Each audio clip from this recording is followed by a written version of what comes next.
How's it going everyone? June here for another video, and in today's video we're going to talk about the Trail of Gods update. Here we are next to the NPC Heimdall. In this NPC with the golden armor you can buy the ticket to enter the trails. You can also buy an instance reset ticket, a taming item for the beach boss, 2 album of cards that will grant you a powerful card from a card list, which this list can be looked up if you click the link in the description of the card album that you are inspecting. Once you use the scroll that you buy from Heimdall, you are going to receive a buff for 1 hour to farm any or all the 3 trails. This buff persists through death and logout, but beware. If you are inside the dungeon and the timer of 60 minutes runs out, you'll be prompted to use another scroll. If you don't have another scroll and the 60-minute marker elapses, you're going to be kicked out of the dungeon no matter what you're doing there. So always bring an extra, or if you plan to, spend a lot of time inside of the dungeons, bring more.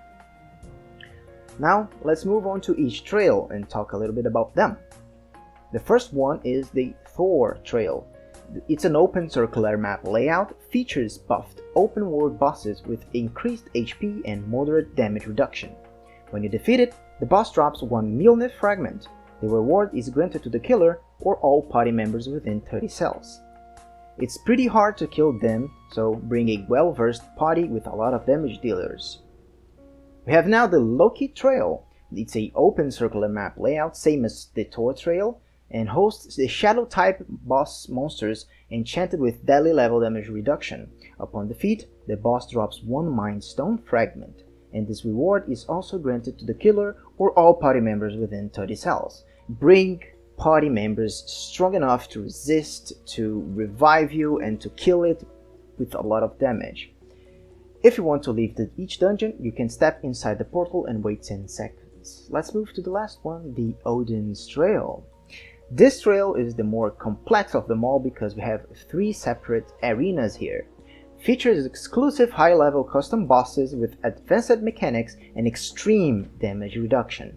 Upon defeat, the boss will drop 1 Draupnir ring. Bosses in Odin's Trail include mechanics inspired by beach, Vulcan, and forest zones. In the forest zone, for example, you need to kill 100 of those monsters to spawn the boss. It is a mechanic that all of the 3 areas share. But in this specific one, the forest, for every 10% of HP loss from the boss, a poison mechanic is triggered all across the forest maps. During this phase, the boss transforms into a protective petal, becoming immortal. If any player dies during the poison phase, Vidar will recover 10% of HP for each fallen soul. So beware, the mechanics are well displayed on the screen so you can avoid it. And moving on to the beach. Now here, player can activate the gunpowder barrels scattered across the map, and each barrel will explode in a small radius, dealing damage to you and everything around it. If Schrodinger is caught in the blast, it loses 2% of HP. So it's a rinse and repeat fight. Now let's move on to the Volcano one, which is the harder one so far. The mechanic here is also killing 100 of those worms throughout the area, and once you kill 100 of them, the boss will appear. So once it appears, you will see that you cannot deal damage to the boss yet because a new mechanic has been triggered. Once that mechanic is dealt with, you are going to be able to damage the boss. But first you have to deal with 4 more dangerous worms out there. So in here, you're going to see that I cannot damage the boss whatsoever, no matter how much I try it. She is like being immune. I don't even miss my attacks on her. So I'll be running around the Vulcan area to find those specific worms of each element to kill. the first one I found is the shadow type one. So it's a really strong monster to defeat. So again, I must say it again, bring a lot of body members, a lot of damage dealers to these dungeons, because it's a high-end game content. So now I'm facing the flame one, and then the earth one, sorry, the wind one, and last but not least, the ice one.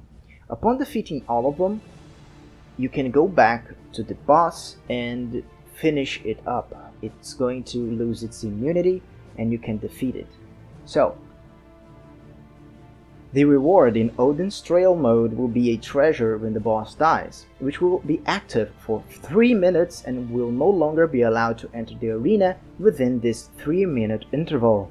After the period ends, a new boss can respawn.